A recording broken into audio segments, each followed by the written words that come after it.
오늘이 이단 경계 주일이거든요. 그래서 우리 룻기 보던 말씀을 잠깐 멈추고 이단에 관한 말씀을 좀 준비해 왔는데요.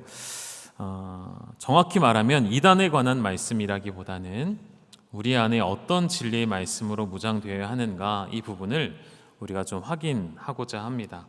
오늘 읽었던 갈라디아에서의 말씀처럼 여러분, 다른 복음을 따르는 것을 바울이 볼 때는 매우 이상하다라고 이야기했어요. 이상한 일이죠. 정상적인 일이 아니에요. 바른 복음이 있고 오직 하나의 복음이 있는데 왜 너희는 있지도 않는, 존재하지도 않는 다른 복음의 그 허상을 따라가느냐라고 묻는 것이기도 하고요. 그 이단들이 행하는 모든 행태들은 무엇이냐면 오늘 읽었던 7절의 말씀에 나왔던 것처럼 우리를 교란하는 일입니다. 여러분, 교란이 무엇이죠? 특히 전쟁에서 사용하는 방법 중에 하나 아닌가요? 전술 중에 하나 아닌가요? 적군을 교란하여 무너뜨리는 것이죠. 원수가 우리를 향하여 우리의 마음을 교란한다는 것입니다. 내가 알고 있는 것, 내가 배워왔던 것 흔들리게 한다는 것이죠. 신뢰할 수 없게 만든다는 것이죠.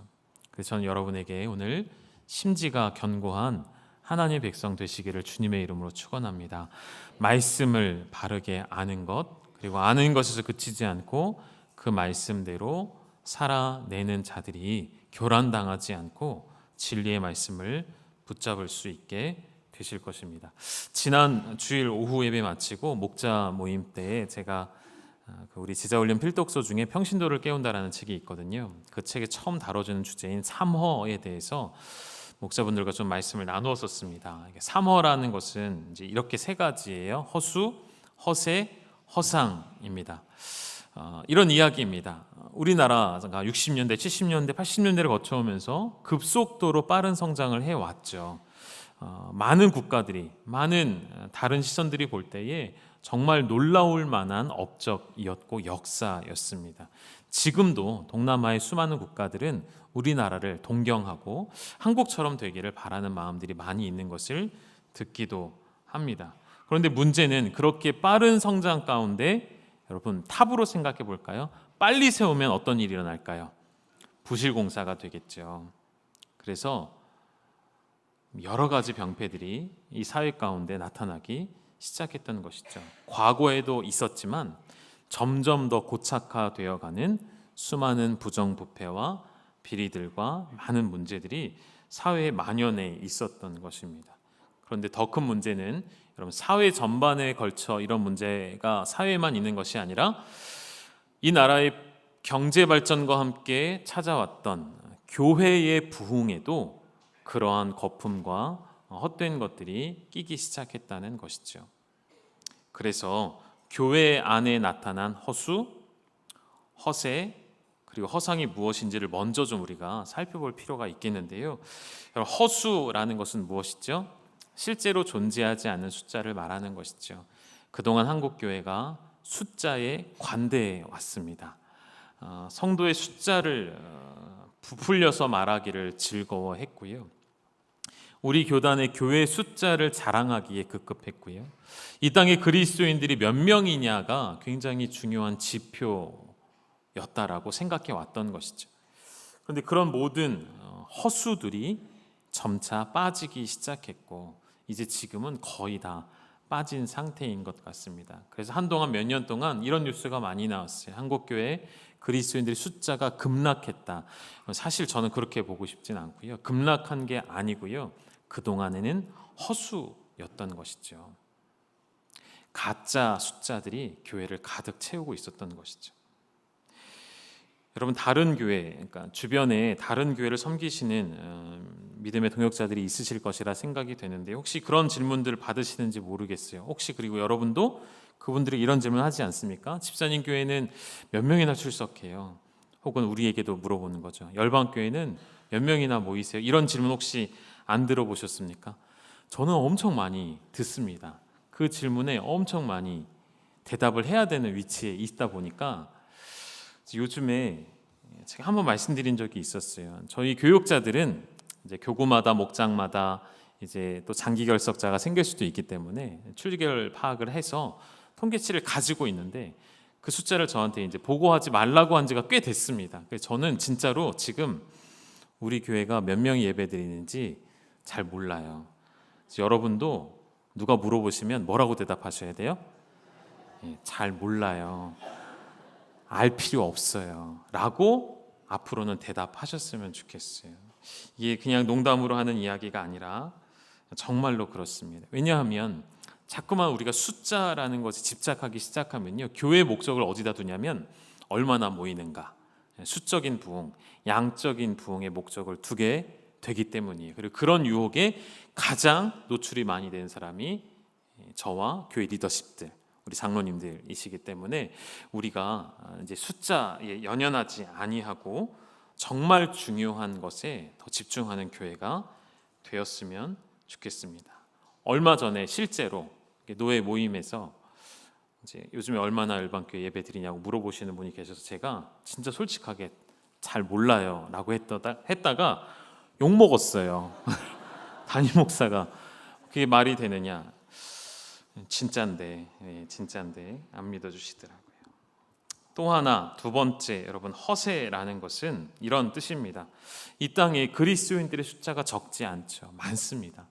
교회도 적지 않게 많이 있죠. 제가 언젠가 한번 일본 단기 선교를 다녀왔을 때 제가 눈으로 직접 느꼈던 것, 선교사님이 설명해 주기도 전에 제가 느꼈던 것, 차를 타고 아무리 다녀도 십자가가 안 보이는 거예요. 교회가 안 보이는 거예요. 일본이 실제로 그렇습니다. 교회 찾아보기가 힘들어요. 반면에 우리나라는 어떻죠? 어딜 가도 교회가 있어요. 어딜 가도 십자가는 쉽게 찾아볼 수 있는 나라입니다. 그런데 문제는 뭘까요? 그렇게 만연해 있는 교회들과 많은 숫자의 그리스도인들이 있음에도 불구하고 그 영향력은 매우 작다, 미비하다라는 것. 이것이 바로 우리가 가진 허세입니다. 허세라는 말 뜻이 쉽게 말하면 뭐죠? 있지도 않은 힘을 있는 것처럼 나타내는 것이죠. 실제로 우리는 많은 숫자의 교회와 그리스도인들이 있습니다. 부용천을 걸으면 계절이 바뀔 때마다 여러분 향기가, 냄새가 달라지는 것 느끼십니까? 요즘에도 열심히 걸어보려고 하는데 특히 봄이 되면 눈으로 보지 않아도 어딘가에 꽃이 폈다는 것을 무엇으로 알 수 있죠? 향기로 알 수 있죠. 어디에 라일락이 폈는지, 어디에 무슨 꽃이 폈는지 그 향기를 맡으며 봄 내음을 맡으며 알 수 있죠. 그런데 왜 우리 그리스도인들은 이 땅에 그렇게 많은데도 향기를 나타내지 못할까요? 우리 예수님은 분명히 우리에게 세상 속에 들어가서 소금의 역할을 하라고 하셨는데 왜 우리는 세상 속에 녹아들면서 전혀 이 세상으로 하여금 짠맛을 내게 하는 역할을 하지 못하는가? 우리 스스로에게 질문을 해보게 되어집니다. 사랑하는 여러분, 우리는 그리스도인입니다. 그리스도인이 나타내야 할 향기가 있고요. 그리스도인이 나타내야 할 분명한 맛이 존재한다는 것을 기억하셔서 오늘 여러분에게 어떤 향기가 나고 있는지, 나에게 어떤 맛이 나고 있는지 한 번 더 돌아보셨으면 좋겠습니다. 그것을 알기 위한 방법은 내 주변의 사람들이 이 향기를 맡고 있는가, 이 맛을 맛보고 있는가를 보시면 확인하실 수가 있으실 거예요.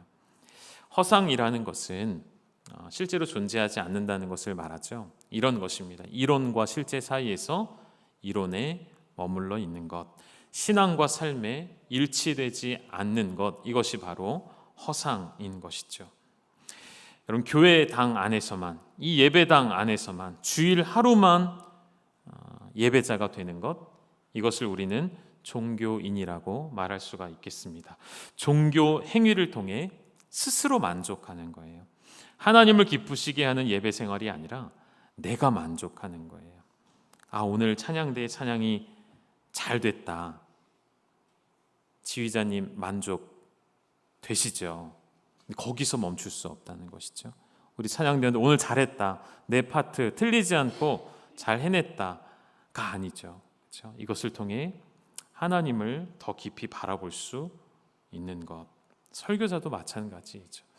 오늘 설교가 내가 보기에 어땠다. 그 기준에 서 있을 수 없다는 것이죠. 여러분, 생활 속에서, 한 주간의 삶 속에서 신앙으로 살아가는 것, 그것이 삶의 일치로서 나타나게 되어질 때에 진짜 허상이 아닌 실상으로, 믿음의 실상으로 여러분 살아내셔야 한다는 것이죠. 예수님 당시에도 그랬죠. 예수님께 왜 많은 무리가 찾아왔습니까? 빵과 포도주를 얻으려고, 병 고침을 위해 찾아왔습니다.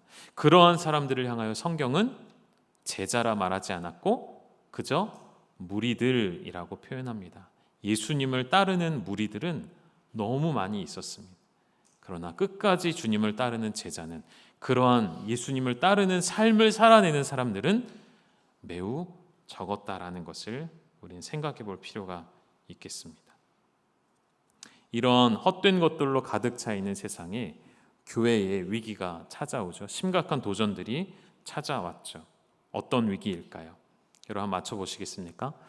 강도는 우리 육체를 상하게 할 수 있지만 우리의 영혼은 죽일 수가 없죠.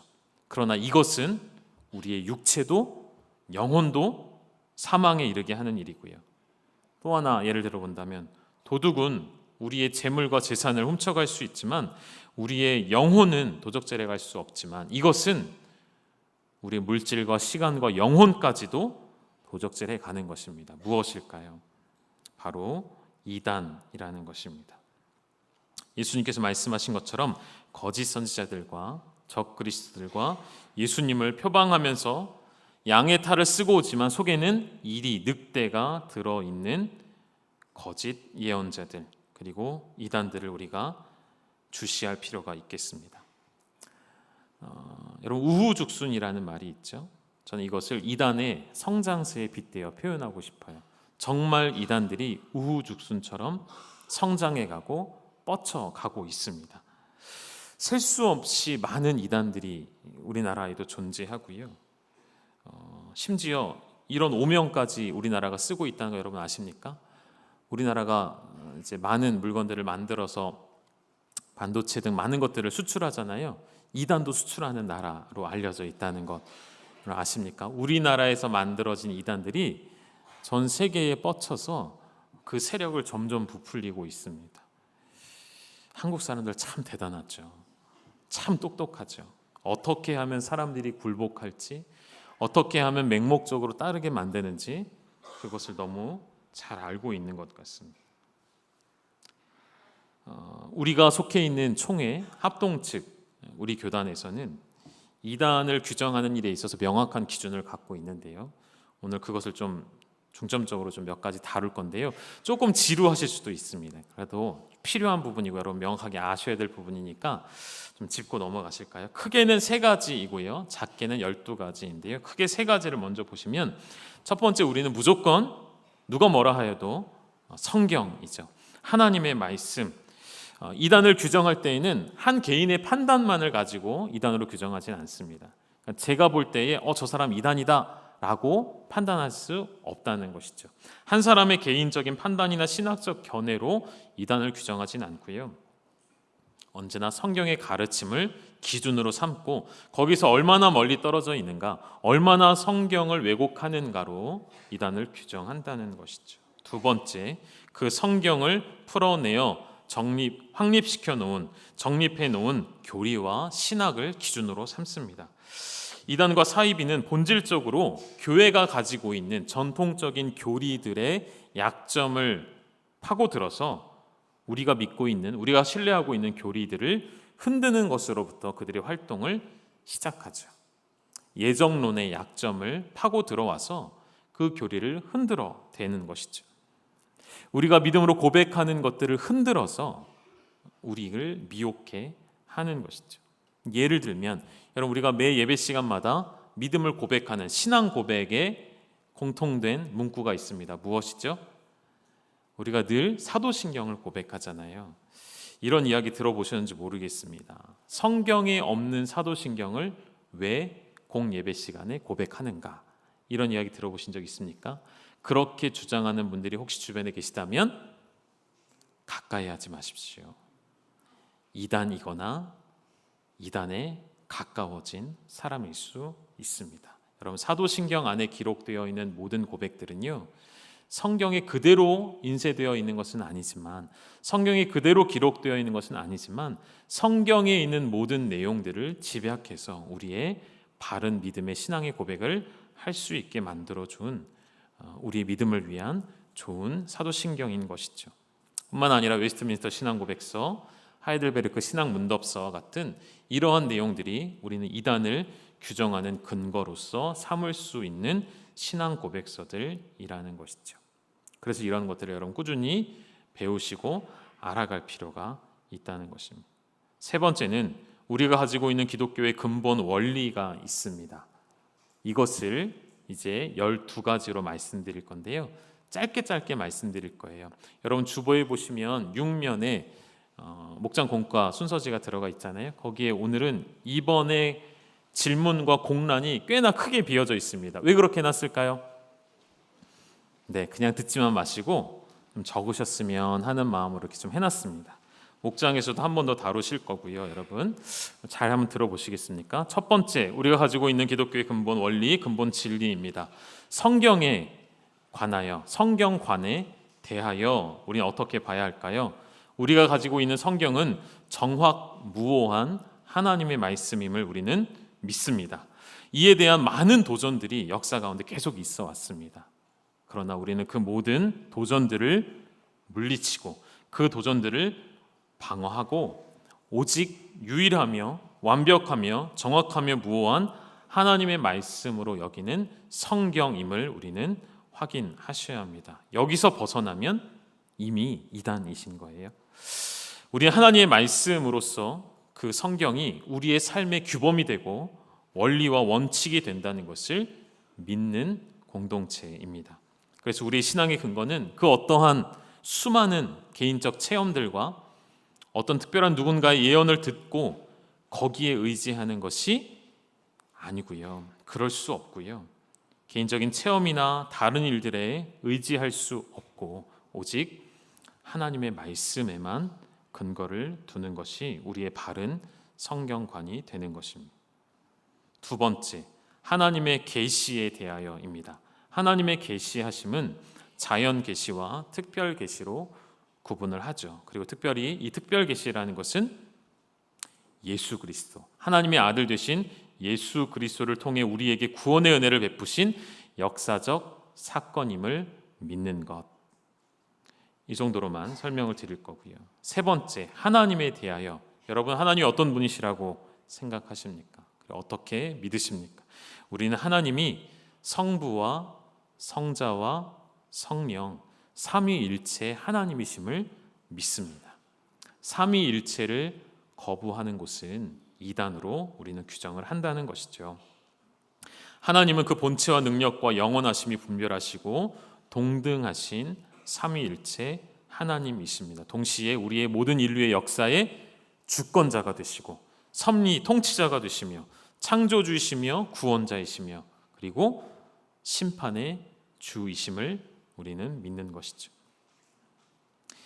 인간에 대해서는 우리는 어떻게 생각해야 될까요? 인간 이에 대하여는 본래 우리는 하나님의 형상으로 지음 받았지만 아담의 불순종으로 인해 타락하였고 원죄로 인해 그 원죄가 우리에게 전가되어서 우리는 이제는 본질상 진노의 자녀, 본질상 전적으로 부패하고 타락하여서 영적으로 무능력한 자가 되었음을 인정하는 것, 그 사실로부터 시작하는 것, 그러한 때에 예수 그리스도가 찾아오셨음을 믿는 것,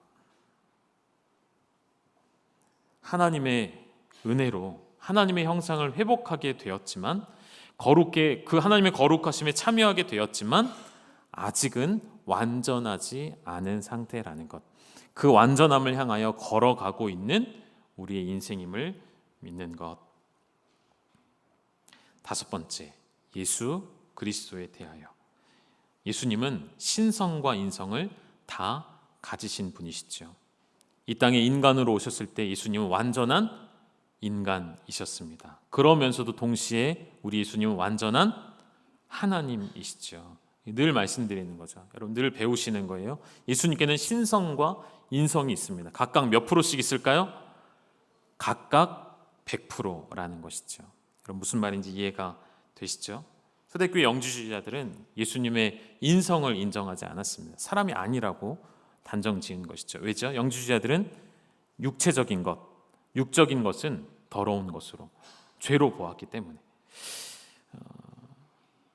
그것도 문제이고요. 반대로 예수님의 인성만을 강조하여서 예수님을 지극히 사람이었다라고 보는 시선도 문제가 있다는 것이죠. 그래서 선지자 중에 한 사람이라는 대표적인 표현이 있죠. 예수님은 그렇지 않습니다. 신성과 인성을 모두 다 완벽히 가지신 분이시고요.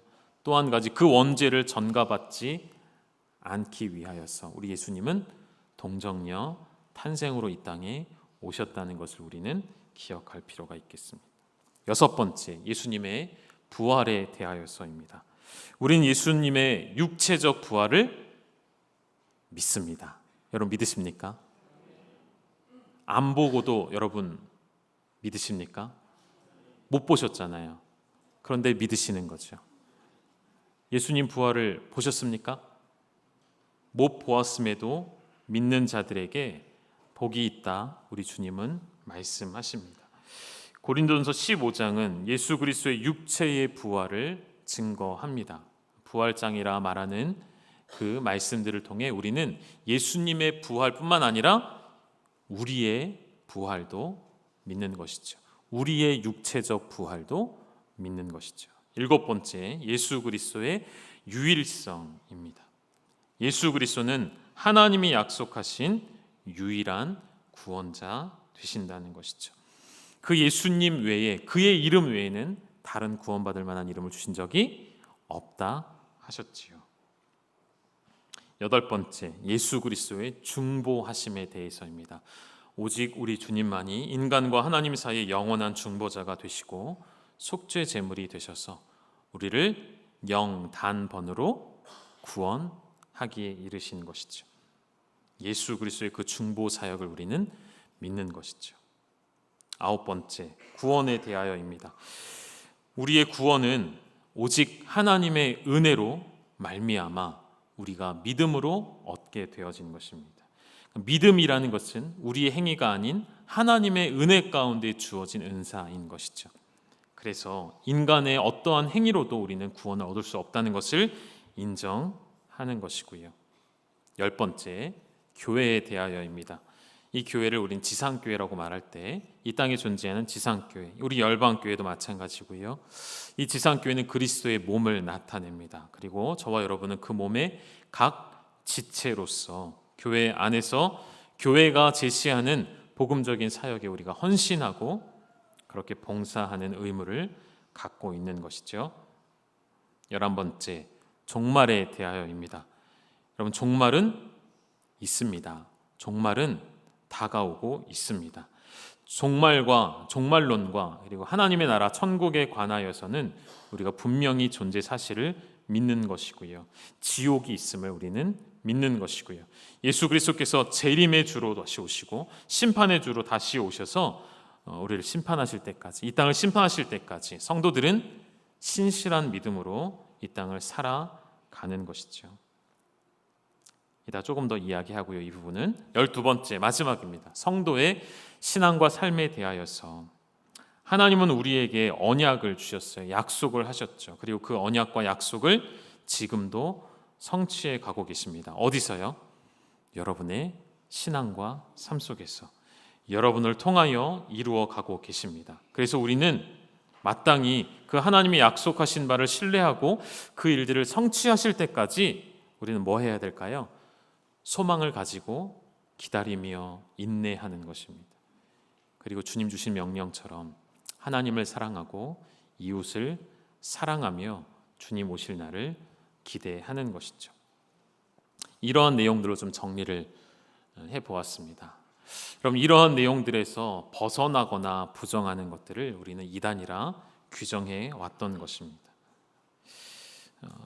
화면에 좀 없지만 그냥 들어보십시오. 이단들의 특징이 있어요. 어떤 특징일까요? 공통적인 특징. 사람에게 주목하죠. 사람을 신격화합니다. 그래서 무엇이 탄생할까요? 교주가 탄생하는 것이죠. 사람을 신봉하고요. 사람을 믿습니다. 처음엔 아닌 것처럼 시작하지만 결국에는 그 교주들이 마지막엔 실체를 드러내죠. 자신을 뭐라고 말하죠? 재림주다, 내가 예수다, 내가 보혜사다 라는 말을 하기 시작하는 것이죠. 모든 이단들의 공통된 특징이라는 것이죠. 두 번째 이단의 특징은 자기가 속한 집단만이 구원받는다라고 말한다는 것이죠. 자기 교회만이 혹은 자신이 속한 공동체만이, 나를 따르는 자들만이 구원을 얻는다라고 말하는 특징이 있습니다. 여러분, 교회를 자랑할 필요는 있죠.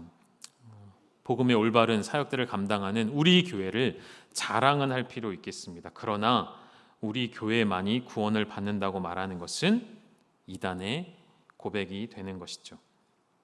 또 그들이 하는 전도의 행태를 보면 이단인지 아닌지 구별할 수가 있죠. 이단은 누구를 전도할까요? 기성교회들을 향하여 나옵니다. 신천지와 같은 경우는 특별히 예전에 산 옮기기라고 했잖아요. 교회 전체를 자기들이 지배하고 다스리겠다는 거예요. 교회의 침투에 들어가서 교회 분열을 일으키고 교회 부정적인 시선들을 일으켜서 교회를 잡아먹겠다는 이야기이죠. 그런 일들이 많이 있었습니다. 그런 일에 당한 교회들도 많이 있었고요. 특별히 이단들은 예전에 그랬었죠. 지금은 이제 아파트에 많이 사시니까 집까지 들어오기 어렵지만 예전에는 대문에 이렇게 교패를 붙여놓으면 교패가 붙어있는 집들만 찾아다니는 이단들이 있었어요. 저도 어렸을 때 아직도 생생히 기억납니다. 저희 집이 이제 주택에 살고 있을 때 끊임없이 이렇게 매주 벨을 누르시는 아주머니 두 분들이 계셨었어요. 벨을 누르면 누구세요? 그러면 어디서 왔다고 하죠. 잠깐만 문을 열어달래. 순진하게 제가 어렸을 때 문을 열어줬다는 거 아니겠습니까? 문을 열어줘서 거실에 앉아서 그 아주머니 두 분과 한참을 논쟁을 했네요. 어렸을 때.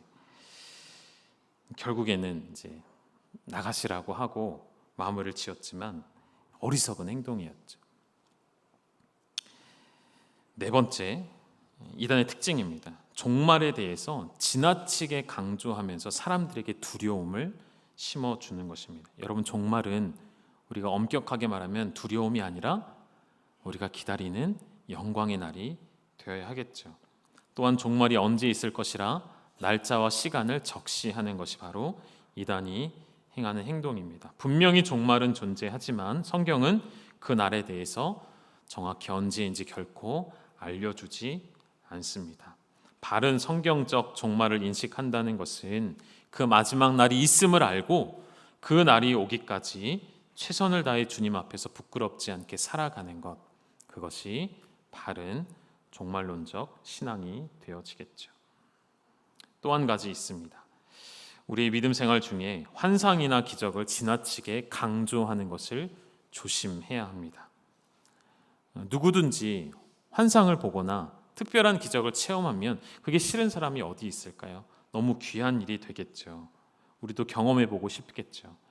더 많이 경험해보고 싶겠죠. 그러나 어려울 때는 더더욱 그런 것들을 간절히 기다리게 되어지는 그런 마음 자체가 나쁜 것은 아니지만, 그러나 우리는 분명하게 알아야 하는 것, 기적이나 환상이라는 도구보다는 하나님께서 우리에게 명시적으로 제시해 주신 기록된 하나님의 말씀만이 우리에게 영원토록 하나님의 은혜를 누리게 하는 방편이 된다는 것을 기억하십시오. 환상과 기적은 때때마다 다르게 찾아와요. 때로는 그것으로 인해 여러분이 어려워질 수도 있고요. 그러나 하나님의 진리의 말씀은 언제나 동일하십니다. 언제나 변치 않고 우리를 위하시는 하나님의 말씀이십니다. 누군가가 성경 공부하자고 할 때 여러분 어떻게 하셔야 되죠?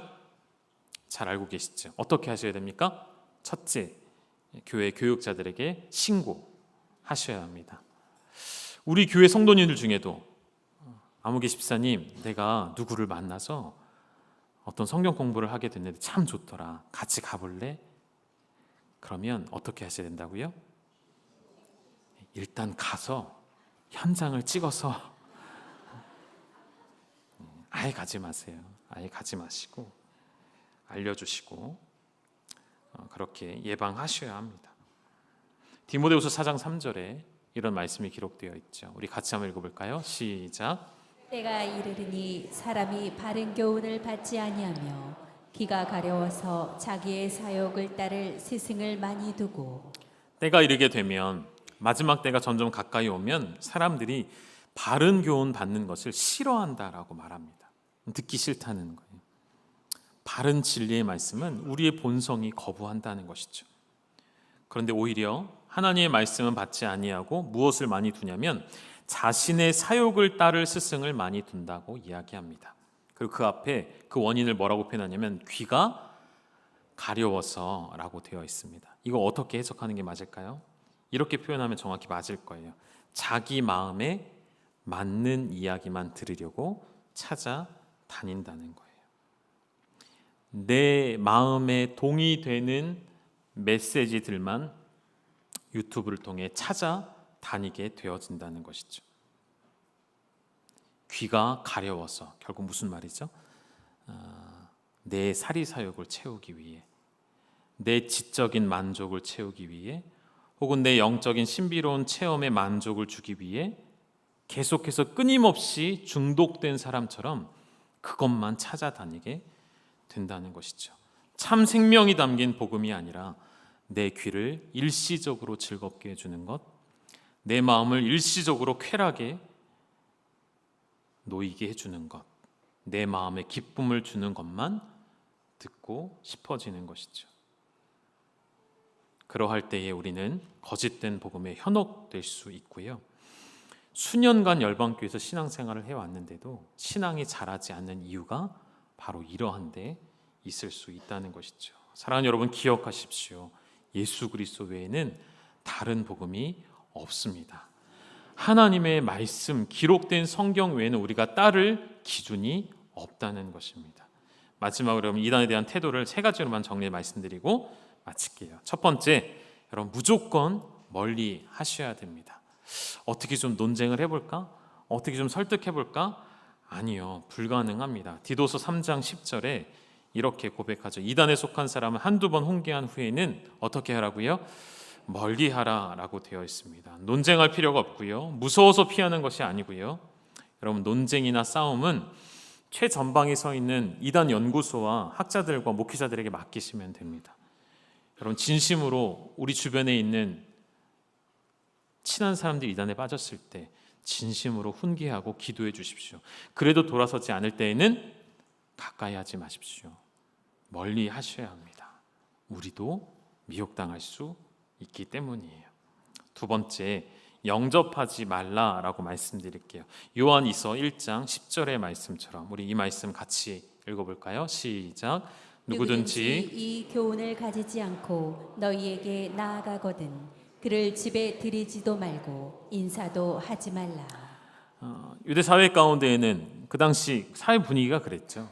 손님이 오면 맞아드리고 발을 씻겨드릴 물을 주고 음식을 내오고, 이런 문화가 아주 자연스러운 것이었습니다. 그러나 바른 교훈, 이 교훈, 그 앞에 구절들을 보면 이 교훈은 아버지께 받은 계명을 지칭하고요, 그리스도의 교훈을 말합니다. 예수 그리스도로 인한 유일한 그 말씀을 가지지 않은 자들은 집에 들이지 말라는 것이죠. 인사도 하지 말라는 것입니다. 혹시나 하는 호기심에 탐구할 필요도 없다는 것입니다. 마지막 세 번째, 주의하여 떠나라 우리에게 명령하십니다. 마태복음 24장에 가면 예수님께서 말씀하시죠. 사람의 미혹을 받지 않도록 주의하라 라고 말씀하시고요. 그때가 되면, 마지막 때가 가까이 오면 많은 사람들이 내 이름으로 와서 내가 그리스도라 하는 사람들이 나타날 것이라 라고 이야기하시죠. 미혹 당한다는 것이죠. 여러분, 이단의 결국 사람을 포섭하는 가장 중요한 핵심은 미혹시키는 겁니다. 영혼을 미혹시키는 것. 우리가 소위 말하는 미혹해 하는 영이라는 표현을 쓰잖아요. 원수를 향하여, 사탄을 향하여 우리가 그런 표현을 씁니다. 원수는, 사탄은 늘 거짓으로 둘러싸여 있고요, 늘 거짓으로 꾸미고 찾아와서 우리의 마음을 현혹해 하는 것이죠. 좋은 모습으로 찾아와서 우리의 영혼을 갉아먹는 것이죠.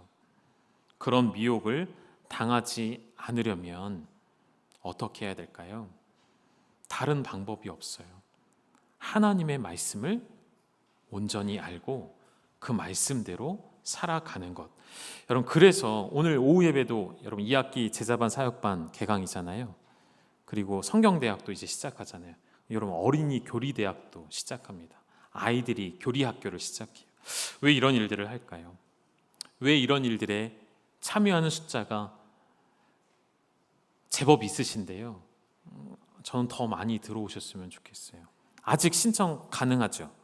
목사님, 안 돼요? 끝났어요? 특별히 허락해 준다고요? 특별히 조금 더 시간을 드리겠대요. 여러분, 하나님 말씀에 우리 자신을 계속 노출시키는 것은 제가 꾸준하게 말씀드리잖아요. 내 영혼을 살게 하는 방법이고요. 거짓된 세상의 진리로부터 우리를 지켜나가는 것, 우리 교회를 지켜가는 방법이라는 것을 기억하셨으면 좋겠어요. 우리 마지막 로마서 16장 17절 읽겠습니다. 시작. 형제들아, 내가 너희를 권하노니 너희가 배운 교훈을 거슬러 분쟁을 일으키거나 거치게 하는 자들을 살피고 그들에게서 떠나라. 아멘. 그들을 살피고 그들에게서 떠나라. 그들을 살피려면, 무엇이 잘못된지를 알려면 우리가 교훈을 배우셔야 한다는 것이죠. 성경 말씀을 끊임없이 배우셔야 한다는 것이죠.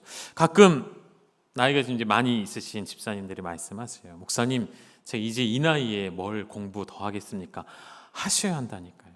끝까지 하셔야 돼요. 어린아이로부터 노년에 이르기까지, 주님 앞에 서는 그날까지 우리는 끊임없이 배우는 일에 시간을 내셔야 합니다. 하나님의 말씀을 배워야만 누가 분쟁을 일으키려 하는 것인지, 누가 잘못된 진리를 설파하는 것인지, 누가 교회를 어지럽게 하는 것인지 분별할 수 있기 때문인 것이죠. 선줄로 생각할 때에 여러분 주의하십시오. 나는 성경을 명확하게 알아 라고 말할 때에 그때를 조심하셔야 합니다. 깨어 계셔서 하나님께서 오늘 우리에게 맡겨주신 믿음의 삶의 여정을 함께 걸어가실 때에 바른 신앙 안에 우리를 두신 것을 감사하고, 우리가 이 교단 안에서, 열방교회 안에서 바른 복음이 있고 하나님의 말씀을 바르게 함께 나눌 수 있는 공동체 주심도 감사하고, 함께 이단을 경계하며 더욱 깨어있는 교회로 쓰임받는 우리 열방교회와 성도님들 되시기를 주님의 이름으로 축원합니다. 함께 기도하겠습니다. 하나님 아버지, 오직 기준이 되는 것은 하나님의 말씀임을 믿습니다.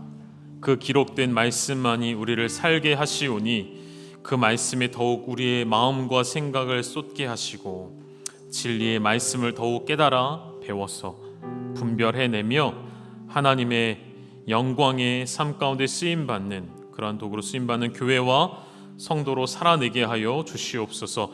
향기를 잃어버린 이 시대 가운데 다시 향기를 바라며 맛을 잃어버린 이 시대 가운데 우리를 통하여 그 소금의 짠맛을 내게 되어지기를 원하오며 살아계신 예수님의 이름으로 축복하며 기도 올리옵나이다.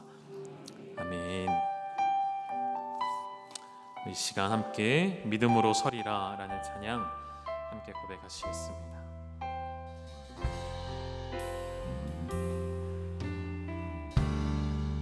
이곳에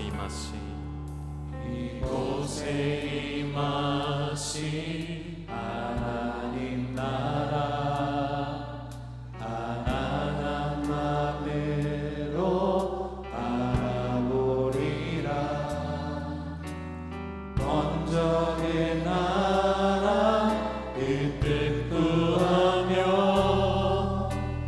나의 삶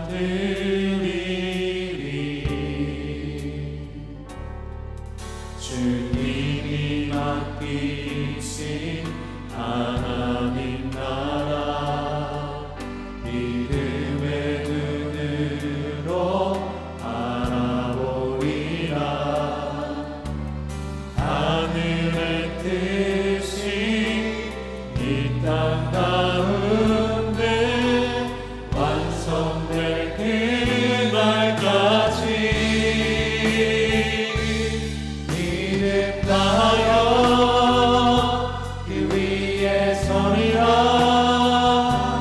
하나님의 나라는 무너지지 않으리. 믿음하여 그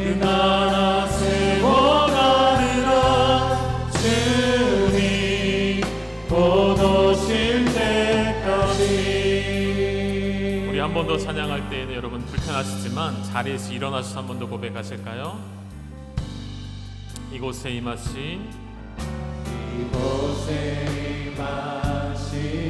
하나님 나라 가난한 마음으로 바라보리라. 먼저 그 나라 그 뜻 구하며 나의 삶 드리리. 주님이 맡기신 하나님 나라 믿음의 눈으로 바라보리라. 하늘의 뜻이 이 땅 가운데 완성될 그날까지 믿음 다하여 그 위에 서리라. 하나님의 나라는 무너지지 않으리. 믿음 다하여 그 나라 세워가리라. 주님 곧 오실 때까지. 우리 시간 함께 기도하기를 원하는데요, 여러분 이단이 왜 생겨날까요? 왜 이단이 이렇게 득세하는 시대를 우리가 살아가야만 할까요? 언제나 미혹해 하는 영은 존재해 왔습니다. 원수는 언제나 존재해 왔어요. 그 우리를 미혹해 하는 영에 우리의 본성이 반응하는 것이죠. 사람이 떡으로만 살 것이 아니라 하나님의 말씀으로 살라 하신 그 말씀을 뒤로 하고 계속해서 떡과 양식을 찾는 우리 인생이 그 미혹해 하는 영에 반응하여서 이단이 만들어지고 이단에 빠져가는 것이 아니겠습니까? 하나님은 우리에게 진실된 분별력을 허락하여 주시사 하나님의 말씀의 진리를 허락하여 주시사 그 말씀을 통하여 우리 안에 굳게 세워진 이 믿음을 다하여서 우리에게 맡겨주신 하나님의 나라, 우리에게 맡겨주신 이 나라, 우리에게 맡겨주신 이 교회와 우리 가정을 지켜가는 믿음의 세대로 일어서게 하여 주시옵소서. 우리 시간 함께 통성으로 기도하며 나아가시겠습니다. 살아계신 아버지 하나님, 오늘도 진리의 말씀이 우리를 깨닫게 하시고 우리에게 도전하여 주십니다. 하나님, 오늘도 우리를 무너뜨리려 하는 수많은 사람들이 내가 그리스도라고 말하며 미혹하는 이때에 진리의 말씀으로 연결해내며 진리의 말씀으로 무장되었소. 하나님의 나라를 이루어가는 우리 교회가 되게 하여 주시옵소서. 하나님 참 감사합니다. 우리에게 진리의 말씀 위에서 이 귀한 공동체 주심을 감사합니다. 하나님이 열방교회 공동체 안에서 더욱 하나님을 알아가게 하여 주시고 하나님을 만나게 하시고 하나님 깊이 배우고 경험하여 그 말씀 가운데 세워나가는 이 교회가 되며 성도 한 사람 한 사람이 되었습니다. 주님 곧 오실 때까지.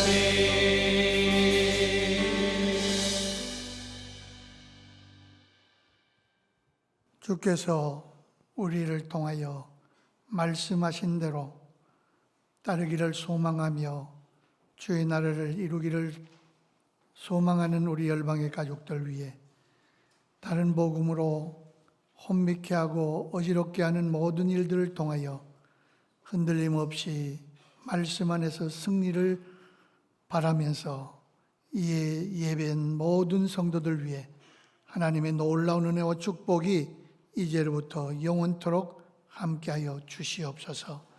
이제도 우리 주 예수 그리스도의 은혜와 아버지 하나님의 극진하신 사랑과 성령님의 역사 위로 교통하심이 우리의 삶을 통해서 온전치 못하게 흔들어 놓는 악한 이단의 세력 통하여 늘 직시하며 말씀으로 모든 것을 이겨나가기를 소망하며 예배한 우리 열방의 가족들 위해와 이 시간에 이 자리에 나오지 못한 모든 처처에 있는 우리 가족들 안에 하나님의 놀라운 은혜와 축복이 이제로부터 영원토록 함께 있을지어다.